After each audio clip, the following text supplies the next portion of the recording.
And joining us now to discuss exactly what the bigger picture is on the international climate aid front, Rob Bradley is with us once again. He is director of the World Resource Institute's International Climate Policy. Rob, good to have you back with us. Great to be here, Tom. Let's talk first of all about the Kerry legislation itself and some of the specifics here. And I'd like to get your view on whether this is possible, and if it is possible, will it even help? Let's start first of all with the idea of monitoring clean energy investments, essentially checking on the progress in these developing countries to see if it's going forward at a fast enough speed. Yeah, the basic intent here, of course, is to put forward a piece of legislation which in a way can be attached to whatever bill ultimately goes forward. And so, of course, it doesn't answer every question. In particular, it doesn't answer the big question of where is this money coming from and how much is there. Mm-hmm. What it does do is set out some key principles. And certainly there's a long track record, of course, in things like bilateral aid of closely tracking how money is spent, whether it's spent effectively, whether the results are there that were being looked for. Mm-hmm. So I think we can be reasonably confident that the kinds of agencies the United States has, USAID and so forth, are going to be able to make those kinds of things work.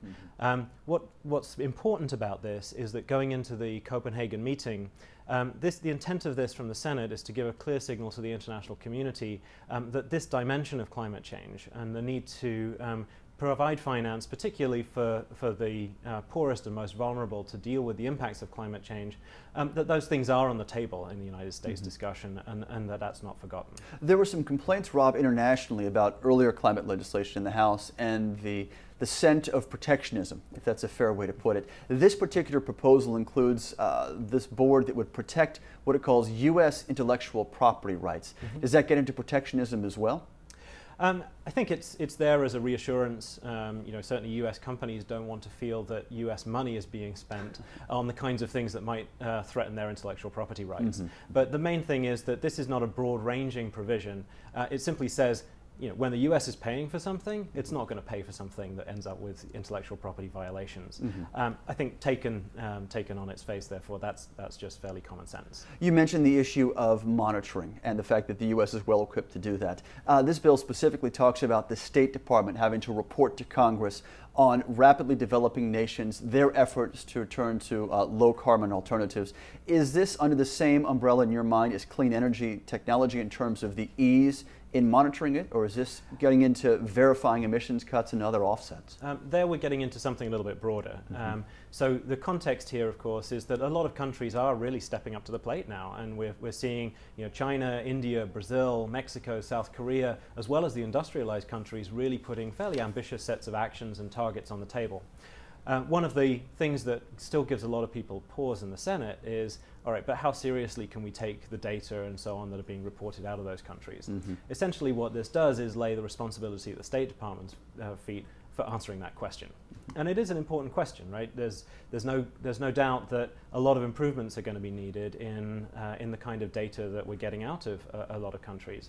But also there's a broader dynamic, and this is very much part of the discussions in Copenhagen. What kinds of systems can you put in place that are going to enable all countries to feel a little bit more confident that when they hear something promised, that will ultimately be delivered? Rob, I want to turn to a quote from Ivo de Boer that came out 2 days ago. He is, of course, the UN climate chief. And reading word for word here, we can get what he says is an agreement that specifies financial support to developing countries and an agreement that specifies sometime in the course of 2010, I hope by June of 2010. Is this overstating the importance of international aid, or is it, in your mind, right up there in terms of having emissions targets firmly established and firmly held in terms of this treaty? I mean, ultimately, those things will be agreed together, or they won't be agreed at all. Can't separate. There are really three big picture moving pieces in these international negotiations. What targets are the rich countries putting on the table for themselves? What actions are developing countries going to be undertaking to limit their own emissions? And then the third component, and it's got to be one that moves ahead at the same time, is finance. Mm-hmm. Now, it's pretty clear that the kinds of sums that are being talked about in the big picture, $100 billion plus, these are not the sums that are going to be put on the table in Copenhagen or even 6 months later. That's something that I think policy is going to ultimately build us towards. Mm-hmm. But in order for us to get through the deal, there's certainly a feeling that there's going to have to be a sort of ante-up in good faith on the multiple billions of dollars front. It is important to remember that there are lots of good reasons to be putting this money forward. First of all, of course, in helping the poorest deal with the impacts of climate change that they didn't cause, there's a strong moral case for that, as well as worrying about the security impacts of having to deal afterwards with the disasters, the migrations, and so forth. But also in protecting the world's forests, in promoting clean energy markets in which US business will later prosper. There's a big picture here in which I think we can say that this will be money well spent. Mm-hmm. The EU has been very forthcoming in terms of throwing numbers out there about the amount needed. You mentioned the hundreds of billions of dollars. I believe that the EC was the first one to put that total out there. Is this going to be a similar situation, Rob, to the EU's leadership on emissions targets, where it will always be at the forefront, always pushing the envelope in terms of putting out higher numbers, and the rest of the world will shrug and say, well, we'll do our best? I think the EU has played and will continue to play an important role in providing some of that leadership.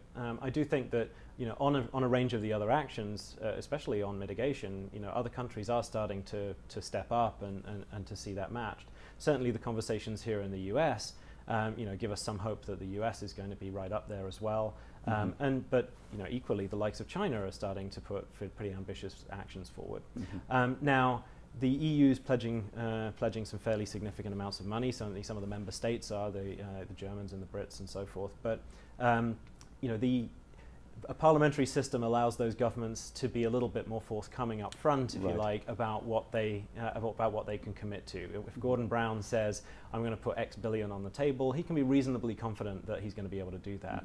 Obviously, the US can put serious money into things when it wants to, and we've seen that even on things like AIDS, for instance, under the previous administration. What it's not so easily able to do, certainly as an administration, is promise that up front.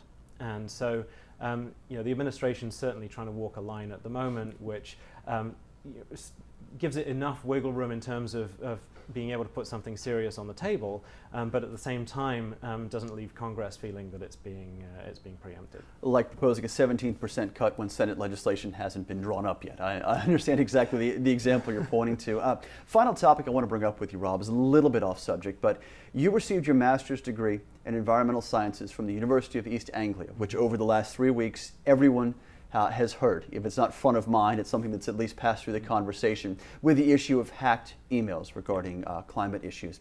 Do you think, knowing what you do about the university and the research that goes on there, this will dampen the discussions at Copenhagen at all over the next 2 weeks? I don't think very substantially. Clearly, I don't want to comment on the specifics of the case. Obviously, fair enough. The hacking was a criminal activity in itself, and there's a government inquiry that's going to go on into both that criminal hacking and to the behavior of the scientists themselves. I don't want to comment on that. I'm not nearly well informed enough. But in the bigger picture, of course, this doesn't fundamentally alter the case for the science of climate change. There are some arguments about some data sets, but it's important to remember there is no single data set on which climate change science rests.